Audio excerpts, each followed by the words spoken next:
Handling an account review on WhatsApp can be a straightforward process if you follow the right steps. This guide will help you navigate through the review process effectively.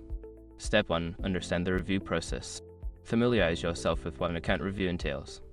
WhatsApp may review accounts for various reasons, including suspicious activity or violations of their terms of service. Step 2. Check your email. Look for any communication from WhatsApp regarding the review. They may send you an email detailing the reason for the review and any actions you need to take. Step 3. Gather necessary information.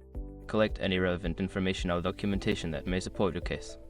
This could include proof of identity or evidence that your account is being used legitimately. Step 4. Respond promptly.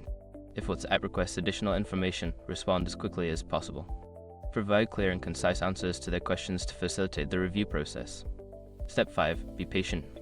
After submitting your information, be patient while WhatsApp conducts the review.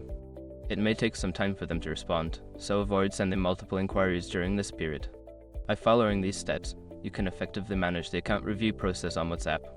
Remember to stay informed and proactive to ensure a smooth resolution.